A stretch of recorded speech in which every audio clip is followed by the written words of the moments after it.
ആദ്യത്തെ ചോദ്യം, ഒരു സ്ത്രീ എപ്പോഴും പറയണു എനിക്ക് ഫ്രീഡം വേണം, എനിക്ക് ഫ്രീഡം ആവശ്യമാണ്, ഐ വോണ്ട് ഫ്രീഡം. അതെന്താണ് അവർ ഉദ്ദേശിക്കുന്നത്? Lights of.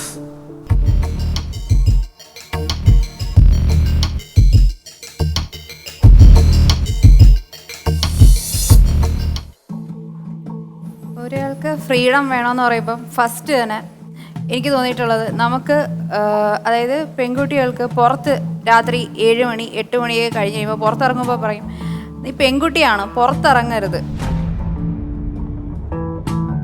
നമുക്ക് ഒരു ഡ്രസ്സ് ചൂസ് ചെയ്യാനുള്ള ഫ്രീഡം. ആൺകുട്ടികൾക്ക് ട്രൗസേഴ്സ് യൂസ് ചെയ്യാം, എന്ത് വേണമെങ്കിലും യൂസ് ചെയ്യാം. പെൺകുട്ടികൾ ട്രൗസേഴ്സ് യൂസ് ചെയ്യുമ്പോൾ പറയും നീ ഇങ്ങനെയാണോ നടക്കുന്നത്, നീ പെൺകുട്ടിയല്ലേ, നിനക്ക് ഫുള്ള് കവർ ചെയ്യേണ്ടേ ഡ്രസ്സ്. ഡ്രൈവ് ചെയ്യുമ്പോൾ തന്നെ പെൺകുട്ടികൾ ഡ്രൈവ് ചെയ്യുമ്പോൾ ഒന്ന് ജസ്റ്റ് എവിടെയെങ്കിലും കൊണ്ടിടിച്ചാൽ ഉടനെ പറയും ഓ അതൊരു പെണ്ണാണ് എന്ന് പറയും. ആ ഒരു ഫ്രീഡം എന്ന് വെച്ചാൽ ആരെയും പേടിക്കാതെ നമുക്കും ചെയ്യാൻ പറ്റും എന്ന് മുന്നോട്ട് വരാനുള്ള ഒരു ഫ്രീഡം നമുക്ക് വേണം. നമുക്കൊരു ഒപ്പീനിയൻ ഉണ്ടെങ്കിൽ അത് പറയാനുള്ള ഫ്രീഡം നമുക്ക് അവിടെ, നമുക്കൊരു സ്പേസ്, ഒരു റെസ്പെക്റ്റ്, അതാണ് നമുക്ക് കിട്ടേണ്ടത്. ഇതാണ് എൻ്റെ opinion. Next question, extra marital affair valid ആണോ, ആണിനാണോ പെണ്ണിനാണോ, otherwise I you for it or against it എന്നാണ് അടുത്ത ചോദ്യം. And lights of.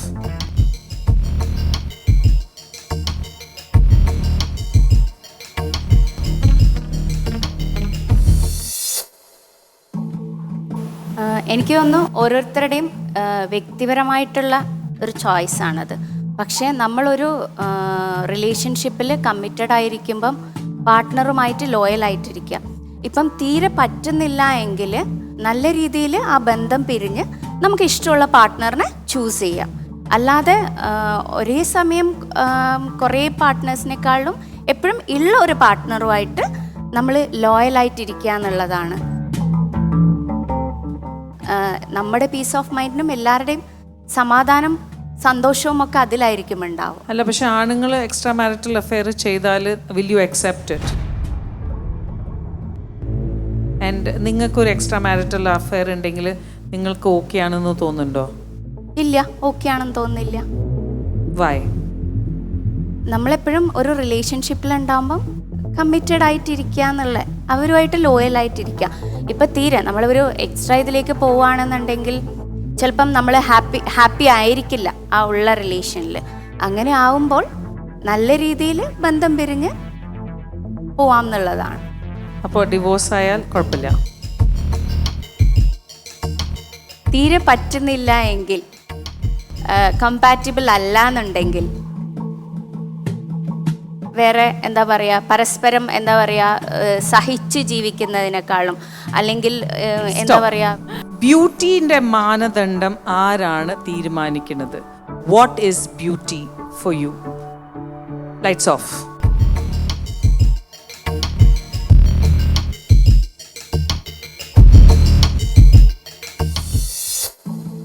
ബ്യൂട്ടി എന്ന് പറയുമ്പം എന്താ, നമ്മുടെ മനസ്സിൽ നേരിട്ട് കാണുന്നതിലും ഒരു മനസ്സിനകത്തുള്ള ഒരു ബ്യൂട്ടിയും കൂടെ വേണം. കാരണം ഒരാൾ കാണുമ്പം ഭയങ്കര ഭംഗിയായിരിക്കും, പക്ഷെ അവരോട് സംസാരിക്കുമ്പോൾ ഉള്ള ഒരു ചിലപ്പോൾ നമുക്ക് അത്ര ഒരു കംഫേർട്ട് ഉണ്ടാവില്ല. ചില ആൾക്കാർ നമുക്ക് അടുത്ത് വന്നിരിക്കുമ്പം തന്നെ അവരോടൊരു ഒരു എന്താ പറയുക, നമുക്ക് സംസാരിക്കാനുള്ള ഒരു തോന്നില്ല, പക്ഷെ അവർ ഭയങ്കര ബ്യൂട്ടി ആയിരിക്കും. ആരാണ് അത് തീരുമാനിക്കുന്നത്? പിന്നെ എപ്പോഴും നമുക്ക് നമ്മുടെ സെൽഫ് ആയിട്ട് ഞാൻ അങ്ങനെ മോശമാണെന്ന് വിചാരിക്കുമ്പോൾ ഒരിക്കലും നമുക്ക് മുന്നോട്ട് പോകാൻ പറ്റില്ല. അത് എങ്ങനെയാണെങ്കിലും നമ്മൾ ഓക്കെ ആണെന്നുള്ളൊരു സെൽഫ് കോൺഫിഡൻറ്റ് ഉണ്ടാവണം. അപ്പം അത് നമ്മൾ തന്നെയാണ് തീരുമാനിക്കുന്നത് നമ്മൾ നല്ലതാണെന്ന്. അതാണ് എൻ്റെ ഒരു തീരുമാനം. Okay, last question, you are lucky one. Love marriage ആണോ അറേഞ്ച് മാരേജ് ആണോ ആൻഡ് വൈ?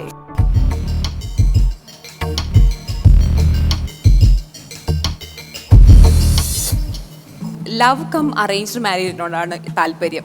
ഒരു പ്യുവർലി ലവ് മാരേജിനുമുണ്ട് വശങ്ങൾ, അറേഞ്ച്ഡ് മാരേജിനുമുണ്ട് ദോഷവശങ്ങൾ. ലവ് കം അറേഞ്ച്ഡ് എന്ന് പറയുമ്പോൾ ഒരു ഗേൾ എപ്പോഴും നമ്മൾ അറേഞ്ച്ഡ് മാരേജിലായാലും ലവ് മാരേജിലായാലും ബേസിക് ആയിട്ടുള്ള ക്രൈറ്റീരിയ ഗേളിന് പാർട്ട്ണറിന് ലൈഫ് ലോങ് ജീവിക്കാനുള്ള ഒരു പാർട്ട്ണർ ചൂസ് ചെയ്യുന്നുണ്ട്. അവിടെ ഒരു സെഷനുണ്ട്. അപ്പോൾ ലവ് മാരേജിൽ നമ്മളൊരാളെ ഇഷ്ടപ്പെടുക, അവരെ മനസ്സിലാക്കുക, അതിനോടൊപ്പം നമ്മൾ ഫാമിലിയെ കൺവിൻസ് ചെയ്യുക. അപ്പോൾ അതൊരു അറേഞ്ച്ഡ് സെഷനിലേക്ക് എത്തും. പിന്നെ നമ്മൾ ഹ്യൂമൻസ് എല്ലാവരും ഫാമിലി ആയിട്ടാണ് ജീവിക്കുന്നത്. അപ്പോൾ ഫാമിലിയായിട്ട് അഡ്ജസ്റ്റ് ചെയ്ത് പോകുന്ന ഒരാളെ with the acceptance of parents നമുക്ക് ചൂസ് ചെയ്ത് റൈറ്റ് പാർട്ട്ണറെ കിട്ടുകയാണെങ്കിൽ ആൻഡ് വിത്ത് ദെയർ അഡ്വൈസ്, അവരുടെ എക്സ്പീരിയൻസസ് കൊണ്ട് ഇത് നമ്മൾ കാണാത്ത വശങ്ങൾ അവർക്ക് കാണാൻ കഴിയും. ഇപ്പം എൻ്റെ പേഴ്സണൽ ഒപ്പീനിയനിൽ എൻ്റെ മാരേജ് ഇറ്റ്സെൽഫ് അങ്ങനെയായിരുന്നു. Okay, beautiful. നമുക്ക് 1 by 1 എല്ലാവരെയും വീണ്ടും ഒരു കൺക്ലൂഷൻ. അപ്പോൾ നമുക്ക് ആദ്യം തൊട്ടിനെ തുടങ്ങാം. യെസ്, ഫ്രീഡമിനെ പറ്റിയാണല്ലോ പറഞ്ഞത്. Super super. കുട്ടി വേറെ ലെവലിലാണ് ഇപ്പോൾ. Very nice. ദിവ്യശ്രീ പറഞ്ഞ സമയത്ത് ആദ്യത്തെ ഒരു ഘട്ടത്തിൽ വേറെ ഒരു ആൻസറാണ് പറഞ്ഞത്. സെക്കൻഡിലാണ് പറഞ്ഞത് ഞാൻ. മനസ്സിലായോ? ബ്യൂട്ടീന്റെ മാനദണ്ഡം ആര് തീരുമാനിക്കും? ഞാനാണ് തീരുമാനിക്കുക. അപ്പോൾ ഒരു കൺഫ്യൂഷൻ എവിടേക്കോ ഉണ്ട് ദിവ്യശ്രീന്റെ ഉള്ളിൽ. പക്ഷെ സെക്കൻഡ് ബെറ്റാണ് കറക്റ്റ് ആൻസർ ഉണ്ടായിരുന്നത്. നിങ്ങളുടെ ബ്യൂട്ടീന്റെ മാനദണ്ഡം തീരുമാനിക്കുന്നത് നിങ്ങളാണ്. വേറെ ആർക്കും ആ ഒരു മറ്റേ നമുക്ക് കൊടുക്കാൻ പാടില്ല. എനിക്ക് തോന്നുന്നു എൻ്റെ ഈ ഫാറ്റ്നെസ്, എൻ്റെ ഈ ഒരു ഡബിൾ ചിൻ, എൻ്റെ ഈ ഫാറ്റിൻ്റെ ബോഡി, തൈസ് എല്ലാം വയറ് കുറച്ച് ചാടിയത് എന്നെ സംബന്ധിച്ച് അത് ഏറ്റവും ബ്യൂട്ടിഫുള്ളാണ്. നിങ്ങൾക്ക് തോന്നിയില്ലെങ്കിൽ അത് നിങ്ങളുടെ പ്രോബ്ലം. എനിക്ക് തോന്നുന്നു ദിസ് ഇസ് ദ ബെസ്റ്റ് എന്നുള്ള ഒരു ആറ്റിറ്റ്യൂഡാണ് നമ്മുടെ ബ്യൂട്ടിയിൽ എപ്പോഴും വരാനുള്ളത്. ഓക്കെ, അതെപ്പോഴും സെക്കൻഡിൽ ദിവ്യ പിടിച്ചു. ഫസ്റ്റിൽ കുറച്ച് ആദ്യം എനിക്ക് സംഭവം എന്താ സംഭവം എന്ന് മനസ്സിലായില്ല. സ്വന്തമായിട്ട് പറഞ്ഞപ്പോ എന്താ വെച്ചാൽ എപ്പോഴും നമ്മൾ കേട്ട് ഈ ബുക്കിൽ പഠിക്കുമല്ലോ, ബാഹ്യമായ സൗന്ദര്യമല്ല ഉള്ളിലെ സൗന്ദര്യം. ആ ഒരു തൊട്ടായിരുന്നു വിചാരിച്ചത്. അതേ കാര്യം റിപ്പീറ്റ് ചെയ്തപ്പോ സ്വന്തമായിട്ട് ആ ഉത്തരം വന്നു. So that was a good one, good thing, good of. Okay, നമ്മൾ എന്താണ് പറഞ്ഞത്? നമ്മൾ പറഞ്ഞത് അബൌട്ട് എക്സ്ട്രാ മാരിറ്റൽ അഫെയർ അല്ലേ? എക്സ്ട്രാ മാരിറ്റൽ അഫെയറിൻ്റെ ഒരു പോയിന്റാണ് നമ്മൾ റിപ്പീറ്റ് ചെയ്തുകൊണ്ടിരിക്കുന്നുണ്ടായിരുന്നത്, which was one of the valid point ആണ്. ബിക്കോസ് നമുക്ക് ഇഷ്ടമില്ലെങ്കിൽ നമ്മൾ അതൊന്ന് വേർപിരിഞ്ഞിട്ട് നമ്മൾ വേറൊരു റിലേഷൻ തുടങ്ങുന്നത് instead of having a extra marital affair. അത് നല്ലൊരു പോയിന്റായിരുന്നു. പക്ഷെ ഇതേ കാര്യം നിങ്ങളുടെ ജീവിതത്തിൽ നടന്നിട്ടുണ്ടെങ്കിൽ നമ്മൾ കല്യാണം കഴിക്കുമ്പോൾ നമ്മൾ വേർപിരിയണം എന്നൊന്നല്ലല്ലോ എക്സ്ട്രാ. അപ്പോൾ ഒരു ഏറ്റവും ഇമ്പോർട്ടൻറ്റ് കാര്യം എന്താ അറിയോ?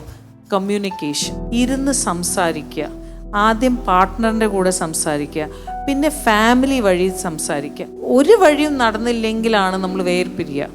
പക്ഷെ സ്മൂത്തായി പോസിറ്റീവായിട്ട് നമ്മൾ വേർപിരിയുമ്പോഴാണ് അതിൻ്റേതായ ഒരു, ബിക്കോസ് ജീവിതം കുറച്ചേ ഉള്ളൂ. നമ്മൾ എന്തായാലും ആളെ കണ്ടേ പറ്റൂ എവിടെയെങ്കിലും. അപ്പോൾ ഒന്നുമില്ലെങ്കിലും നമസ്കാരം ശരി എന്ന് പറഞ്ഞിട്ട് നടക്കാനുള്ള ഒരു ഗ്യാപ്പ് എപ്പോഴും ഹേറ്റ്രേഡ് കൊണ്ടുവരരുത്. അത് ആ കുറച്ച് 1-2 പോയിന്റ്സ് ഒന്ന് ആഡ് ചെയ്താൽ മതി. ലിറ്റിൽ ബിറ്റ് മോർ ക്ലാരിറ്റി ഇവിടെ വരുന്നു. Love marriage and arrange marriage നന്നായിട്ട് സ്വന്തം ലൈഫിൻ്റെ ഒരു എക്സാമ്പിൾ പറഞ്ഞു. ബേസിക്കലി ഫാമിലി ആദ്യം തൊട്ട് ഈ ഒരു ടോപ്പിക്കിനെ പറ്റി ഡിസ്കഷൻ ചെയ്ത ഒരു ബാക്ക്ഗ്രൗണ്ട് ആയതുകൊണ്ട് ക്ലാരിറ്റി ആയിരുന്നു, ഭയങ്കര ക്ലാരിറ്റി ഉണ്ടായിരുന്നു. അറിയാം ഇത് ചെയ്താൽ നടക്കൂല, അപ്പൊ ആ ഭാഗത്ത് നോക്കിയേ വേണ്ട. അപ്പൊ അങ്ങനത്തെ ഒരു clarity, that's also very good. എനിക്ക് ഭയങ്കര 4 ആൾക്കാരുടെയും it's nice, means amazing growth. നിങ്ങളെല്ലാവരുടെയും ഒരു confidence superb yeah guys, superb all of you. ഭയങ്കര നന്നായിട്ട് ഇത്രയെല്ലാം സംസാരിക്കാൻ എവിടുന്ന് നിങ്ങൾക്ക് ചാൻസ് കിട്ടി? നന്നായി. I am so happy for all the 4 of you. Really nice and so proud of you all. Really. Thank you. So thank you 4 പേർക്കും. Thank you so much. Well done.